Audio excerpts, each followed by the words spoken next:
नमस्कार, मैं हूं दिव्या। डेली यूपी में आपका स्वागत है। आज है 31 अगस्त, दिन गुरुवार। खबरों की ओर बढ़ने से पहले आप सभी को रक्षाबंधन की हार्दिक शुभकामनाएं। अब एक नजर सुर्खियों पर। पुलिस अब वायरलेस की बजाय इस मोबाइल फोन से करेंगे काम। यूपी सरकार की इस योजना से राज्य की बेटियां बनेंगी सशक्त। यूपी में बढ़ सकती हैं बिजली की दरें। प्रदेश के बुजुर्ग को मिलेगा योगी सरकार का तोहफा। इकाना स्टेडियम में हो रहे वनडे विश्व कप में इन टीमों के बीच मुकाबले को लेकर मिल रही टिकट। चलिए बढ़ते हैं उत्तर प्रदेश के अब तक की 25 बड़ी खबरों की ओर विस्तार से। इंडियन कोस्ट गार्ड में असिस्टेंट कमांडेंट के पद पर निकली भर्ती। इंडियन कोस्ट गार्ड ने असिस्टेंट कमांडेंट के 146 पदों पर भर्ती निकाली है। इच्छुक उम्मीदवार इसके आधिकारिक वेबसाइट joinindiancoastguard.cdc.in पर जाकर आवेदन कर सकते हैं। आवेदन करने की अंतिम तारीख 1 सितंबर 2023 है। इसमें प्रत्येक पद के मुताबिक आवेदन करने की अलग अलग योग्यताएं हैं। इसलिए आप शैक्षणिक योग्यता, आयु सीमा व अन्य जानकारी इसके आधिकारिक वेबसाइट पर जाकर ले सकते हैं। पुलिस अब वायरलेस की बजाय अब इस मोबाइल फोन से करेंगे काम। वायरलेस सेट का कामकाज काशी विश्वनाथ धाम कमिश्नरेट और वाराणसी जोन के 9 जिलों की पुलिस अब मोबाइल से करेंगी। इसके लिए post to talk over cellular mobile service का trial DG doctor Sanjay M Tarde द्वारा पुलिस आयुक्त के कैंप कार्यालय में शुरू हुआ है। इससे पहले भी इस सेवा का ट्रायल मेरठ व बरेली जोन में कांवड़ यात्रा के दौरान हुआ था। डीजी द्वारा बताया गया कि पुलिस के वायरलेस सर्विस अभी जस के तस रहेगी। इसके समानांतर post to talk over cellular mobile service का ट्रायल चलेगा। इसकी सुरक्षा, गोपनीयता और पुलिस अफसरों से मिले फीडबैक ही अध्ययन किए जाएंगे। इसके बाद ही इसे अस्थायी रूप से लागू किया जाएगा। इसमें कई तरह के फायदे भी देखने को मिलेंगे, जैसे पुलिसकर्मी एक दूसरे से 300 मिलीसेकेंड में कनेक्ट कर पाएंगे। इससे कई पुलिसकर्मी को संबोधित करने के साथ ही 1-to-1 सर्विस भी जारी रहेगी। वीडियो कॉल, जीपीएस लोकेशन आदि की सुविधा भी उपलब्ध रहेगी। राम मंदिर दर्शन के लिए आने वाले श्रद्धालुओं का इन तमाम सुख सुविधाओं के साथ इन 6 प्रवेश द्वार पर होगा स्वागत।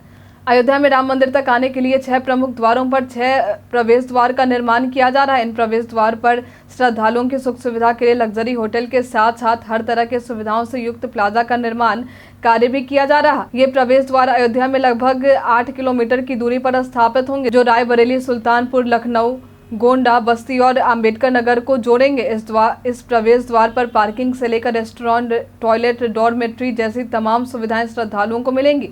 मिली जानकारी के अनुसार इन 6 प्रवेश द्वारों में 3 प्रवेश द्वारों पर जमीन खरीदने का काम पूरा किया जा चुका है। कई कारणों से भारत के इतिहास में दर्ज है आज की तारीख। आज के ही दिन वर्ष 1778 में ब्रिटिश क्रांति के दौरान ब्रिटिश ब्रोंक्स में 17 शेयर ब्रिज भारतीयों को मारा गया था। आज के ही दिन वर्ष 1956 में भारत में तत्कालीन राष्ट्रपति डॉक्टर राजेंद्र प्रसाद ने राज्य पुनर्गठन विधेयक को मंजूरी दी थी। आज के ही दिन वर्ष 1968 में भारत में 2 stage rounding rocket Rohini MSV-1 का सफल प्रक्षेपण किया गया था। आज के ही दिन अफ्रीकी मूल के लोगों के लिए अंतर्राष्ट्रीय दिवस मनाते हैं।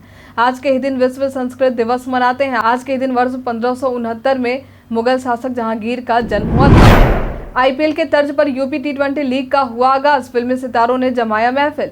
यूपी में पहली बार IPL के तर्ज पर T20 लीग का आगाज होने जा रहा। इस T20 का शुभारंभ कानपुर के ग्रीन पार्क मैदान में बीते ही दिनों देखने को मिला, जहां फिल्मी सितारे टाइगर श्रॉफ, अमीषा पटेल ने कार्यक्रम में 4 चांद लगाए। वहीं मनीष पॉल ने अपने एंकरिंग से लोगों को मनोरंजन करने का काम किया। शाम 4:30 बजे ही इस आयोजन में शहर वासियों को प्रवेश मिल चुका था।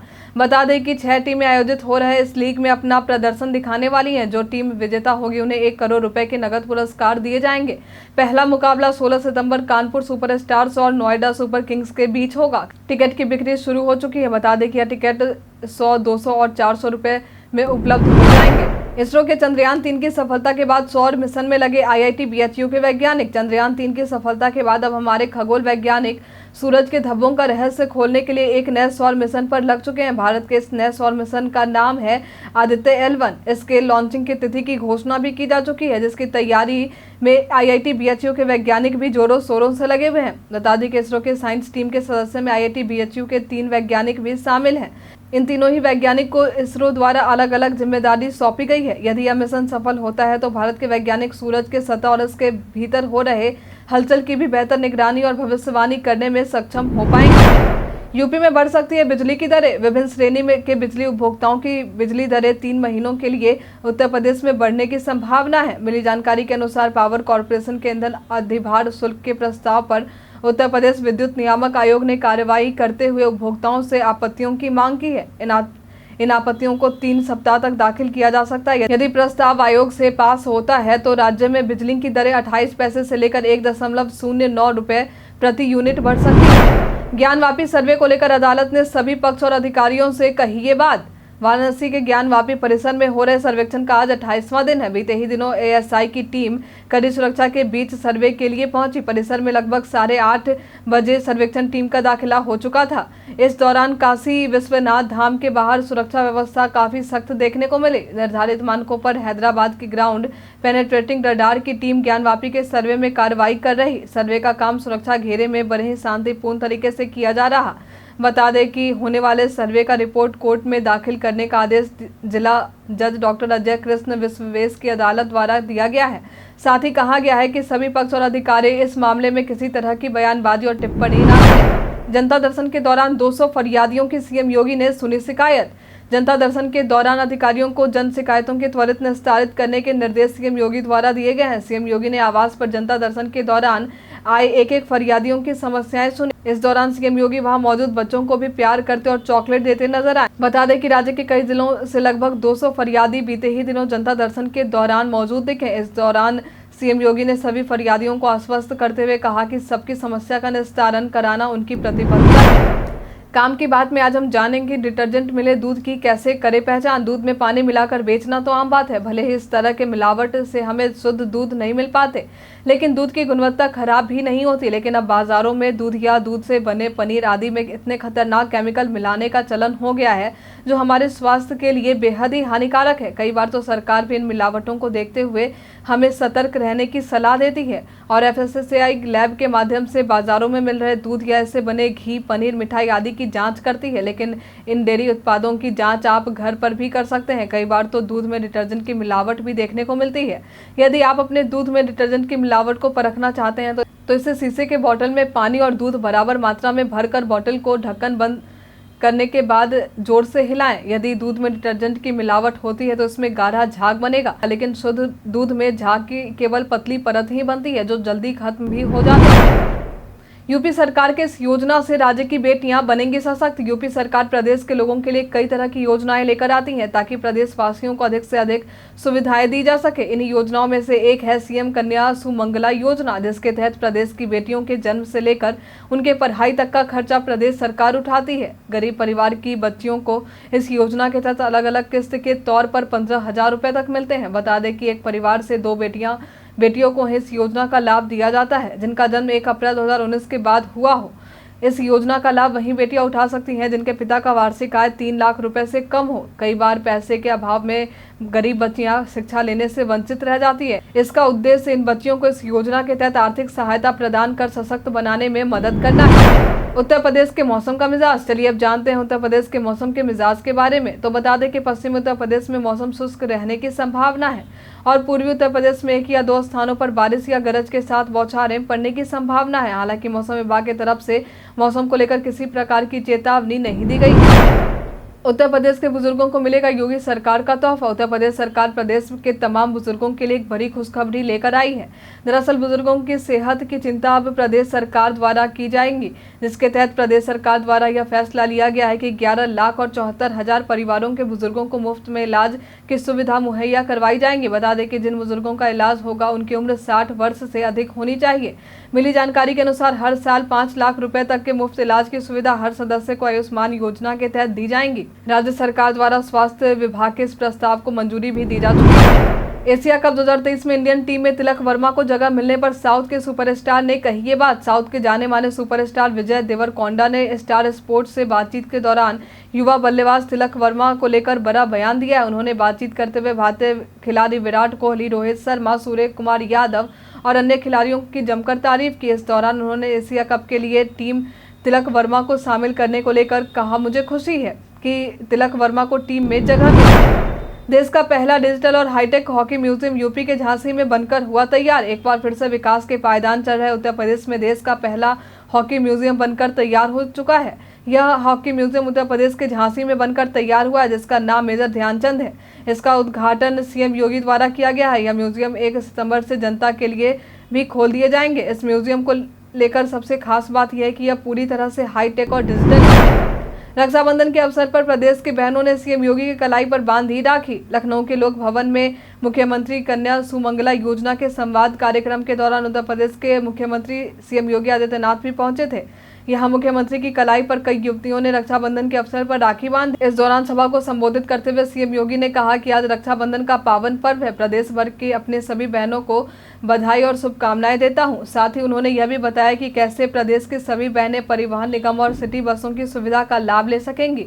उन्होंने कहा कि बेटी बचाओ बेटी पढ़ाओ की ऊंचाई पर पहुंचने के लिए हमारा भारतीय समाज मातृ वंदना से चलता है। बेटी सिर्फ बेटी है, उस बेटी के साथ किसी भी स्तर पर कोई भेदभाव नहीं होना चाहिए, उसे सुरक्षा बराबरी से मिलना चाहिए।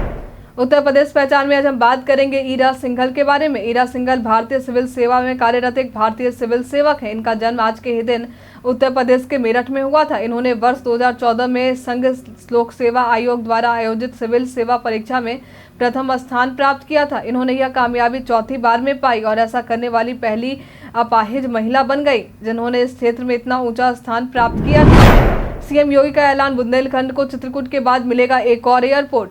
विकास की तरफ एक और कदम बढ़ाते हुए सीएम योगी ने ऐलान करते हुए कहा है कि चित्रकूट के बाद बुंदेलखंड का दूसरा एयरपोर्ट झांसी में बनेगा। यह एयरपोर्ट कानपुर राजमार्ग पर बनाया जाएगा। इसका ऐलान करते हुए उन्होंने कहा कि बुंदेलखंड नित नई ऊंचाइयों को छू रहा है। एक्सप्रेसवे और डिफेंस कॉरिडोर यहाँ की पहचान है। युवाओं की चर्चा करते हुए उन्होंने कहा कि बुंदेलखंड औद्योगिक विकास प्राधिकरण के जरिए युवाओं को रोजगार तो मिलेगा, साथ ही दुनिया भर के युवा यहाँ नौकरियों के लिए आएंगे। इसके लिए सीएम योगी ने ध्यानचंद म्यूजियम व जिला पुस्तकालय सहित 2009 करोड़ की परियोजनाओं का लोकार्पण व शिलान्यास राष्ट्रीय खेल दिवस के मौके पर किया। बरेली पर्यटन में आज हम बात करेंगे श्री पशुपतिनाथ मंदिर बरेली के बारे में। यह मंदिर उत्तर प्रदेश के बरेली जिले के प्रसिद्ध मंदिरों में से एक है। लोग इस मंदिर को श्री जगमोहनेश्वर नाथ मंदिर के नाम से भी जानते हैं। यह मंदिर बरेली में स्थित 7 नाथ मंदिरों में से एक है। इस मंदिर के चारों तरफ आपको झील देखने को मिलेंगी। मंदिर तक पहुंचने के लिए आपको यहाँ बने पुल के जरिए जा सकते हैं। जिस प्रकार नेपाल में स्थित पशुपतिनाथ मंदिर की मान्यता है, वहाँ शिवलिंग स्थापित है, ठीक वैसे ही बरेली के इस मंदिर की मान्यता है और यहाँ भी सुंदर शिवलिंग स्थापित है। मंदिर की खूबसूरत कलाकृतियाँ और चारों तरफ मौजूद झील की खूबसूरती देखने बनती है। आप चाहे तो यहाँ धार्मिक पर्यटन के लिहाज से घूमने आ सकते हैं। औद्योगिक प्रगति को लेकर राज्य के युवाओं और आम लोगों को जागरूक करने हेतु सीएम योगी की अनोखी पहल। प्रदेश के मुख्यमंत्री योगी आदित्यनाथ द्वारा एक अनोखी पहल की गई है, जिसके तहत औद्योगिक प्रगति के प्रति राज्य के युवाओं और आम लोगों को जागरूक करने और इसमें योगदान के लिए प्रोत्साहित करने के उद्देश्य से एक क्विज का आयोजन किया जाएगा। जिसे लेकर सीएम योगी ने निर्देश देते हुए लखनऊ में उत्तर प्रदेश कौशल विकास मिशन और इन्वेस्ट यूपी 30 सितंबर से 1 अक्टूबर 2023 को इंदिरा गांधी प्रतिष्ठान में यूपी स्किल क्वेस्ट 2023 का आयोजन किया जाएगा। इसमें हिस्सा लेने के लिए आप 25 सितंबर की आधी रात तक रजिस्ट्रेशन कर सकते हैं। बता दें कि स्कूल इंडिया क्विज को केवल कक्षा 8 या उससे ऊपर के स्कूल टीमों तक सीमित रखा गया है, लेकिन क्रिकेट और बॉलीवुड क्विज, जनरल क्विज और इंडिया क्विज में सभी हिस्सा ले सकते हैं। आप इसके आधिकारिक वेबसाइट यूपी स्किल क्वेस्ट 2023 में जाकर आवेदन कर सकते हैं। इंडिया क्विज, क्रिकेट व बॉलीवुड क्विज और जनरल क्विज में प्रथम, द्वितीय और तृतीय विजेताओं को 90,000, 60,000 और 35,000 रुपये तक प्राइज मनी और स्कूल इंडिया क्विज में प्रथम, द्वितीय व तृतीय विजेताओं को 50,000 रुपये, 30,000 और 20,000 रुपये तक प्राइज मनी दिए जाएंगे। इंडिया गठबंधन में अखिलेश यादव को पीएम उम्मीदवार बनाने की हुई मांग। मुंबई में इंडिया गठबंधन की बैठक आयोजित होने वाली है, लेकिन इस बैठक से पहले ही समाजवादी पार्टी की राष्ट्रीय प्रवक्ता जूही सिंह ने मांग करते हुए कहा है कि मैं चाहती हूं कि हमारे राष्ट्रीय अध्यक्ष अखिलेश यादव पीएम पद के उम्मीदवार बने। उनमें योग्यता है कि वो इतने बड़े प्रदेश के सीएम रहे। यदि वो प्रधानमंत्री पद के प्रत्याशी होते हैं तो गठबंधन और देश के विकास के लिए बेहतर होगा। मालूम हो कि मुंबई में आयोजित होने वाले इंडिया गठबंधन की यह तीसरी बैठक होगी, जो आज और कल यानी 31 अगस्त और 1 सितंबर को आयोजित की जाएगी। इस बैठक में की मेजबानी शिवसेना द्वारा किया जाएगा। पूर्वोत्तर रेलवे वाराणसी रेल मंडल गोरखपुर कुसुमही रेलखंड में काम की वजह से निरस्त रहेंगी कई ट्रेनें। प्री नॉन इंटरलॉकिंग का काम पूर्वोत्तर रेलवे वाराणसी रेल मंडल गोरखपुर कुसुमही रेलखंड के मध्य में होने वाला है। इस कार्य की वजह से मेगा ब्लॉक रेलवे द्वारा 1 से 4 सितंबर के बीच लेने की बात सामने आई है, जिस वजह से कई ट्रेनें निरस्त होने के साथ साथ मार्ग भी बदले जा सकते हैं। इन ट्रेनों में कटिहार, अमृतसर, आम्रपाली समेत और भी कई ट्रेनें शामिल हैं। ये ट्रेनें 6 दिनों तक लखनऊ नहीं जाएंगी। इसका सबसे अधिक असर बिहार रूट की ट्रेनों पर पड़ सकता है। इकाना स्टेडियम में हो रहे वनडे विश्व कप में इन टीमों के बीच मुकाबले को लेकर मिल रही टिकट। लखनऊ के इकाना स्टेडियम में वनडे विश्व कप का मुकाबला हो रहा है। इस वनडे विश्व कप में उन टिकटों की दरें भी जारी की जा चुकी हैं। इस मैच में भारतीय टीम हिस्सा नहीं ले रही। बता दें कि ये टिकट ऑस्ट्रेलिया, दक्षिण Africa, Australia, Sri Lanka, Netherland, Afghanistan के बीच होने वाले मुकाबले के होंगे। इन टिकटों की प्राइस 499 रुपए से लेकर 1500 रुपए तक रहेंगी। इसके अलावा भारत इंग्लैंड के बीच मुकाबले जो 29 अक्टूबर को होने वाले हैं, इसके लिए टिकट आपको 1 सितंबर से मिलने शुरू हो जाएंगे। उज्ज्वला स्कीम के तहत गैस सिलेंडर पर 200 रुपए के सब्सिडी को लेकर सपा अध्यक्ष ने कसा तंज। 200 रुपए सब्सिडी की घोषणा केंद्र सरकार द्वारा उज्ज्वला स्कीम वाले एलपीजी सिलेंडर पर की गई, जिसे लेकर सपा अध्यक्ष अखिलेश यादव ने तंज कसा है। तंज कसते हुए उन्होंने कहा है कि 100 महीनों की लूट, फिर 200 रुपए की छूट। अखिलेश यादव के अलावा और भी कई विपक्षी पार्टी द्वारा यह कहा जा रहा है कि केंद्र सरकार द्वारा यह फैसला चुनाव को देखते हुए लिया गया है। बता दें कि 29 अगस्त को ही केंद्रीय कैबिनेट की बैठक में यह फैसला हुआ कि उज्ज्वला योजना के लाभार्थियों को गैस सिलेंडर अब 200 रुपए सस्ते मिलेंगे। मऊ के चर्चित हत्याकांड को लेकर इन आरोपियों के फ्लैट की होगी कुर्की। बीते ही दिनों मऊ पुलिस गोमती नगर लखनऊ स्थित माफिया डॉन मुख्तार अंसारी के गुर्गे उमेश सिंह और उसके भाई राजन सिंह के फ्लैट की कुर्की करने पहुंची। बता दें कि मऊ के चर्चित मन्ना सिंह हत्याकांड और मामले के गवाह की हत्या को लेकर उमेश सिंह के साथ ही मुख्तार अंसारी भी आरोपी था। इन्हीं मामलों को देखते हुए गोमती नगर विस्तार में रिवर व्यू बिलवा अपार्टमेंट में स्थित इन आरोपियों के फ्लैट को कुर्क करने की बात सामने आई है। इसके अलावा राजन सिंह के एमआई रसल स्थित फ्लैट को भी कुर्क किए जाने की खबर सामने आई है। आज के लिए फिलहाल इतना ही। अब हम प्रतिदिन आपसे 5 ऐसे जरूरी सवाल पूछेंगे और उसके जवाब बताएंगे जो कि स्टेट पीसीएस, पुलिस दरोगा समेत एसएससी जैसे अन्य प्रतियोगी परीक्षाओं में काम आएंगे। सवाल इतिहास, यूपी स्पेशल, विज्ञान, करंट अफेयर्स और भूगोल से रहेंगे। तो हमारा पहला सवाल है, हाल ही में कौन सा देश चांद के साउथ पोल पर पहुंचने वाला पहला देश बन गया है? ऑप्शन ए है अमेरिका, ऑप्शन बी है भारत, ऑप्शन सी है रूस, ऑप्शन डी है चीन। इसका सही उत्तर है भारत। हाल ही में कौन सी अभिनेत्री एमी अवार्ड 2023 में जूरी सदस्य बनी है? Option A Radhika Madan, option B Aishwarya Rai, option C Kriti Sanon, option D Pooja Bhatt. इसका सही उत्तर है राधिका मदान।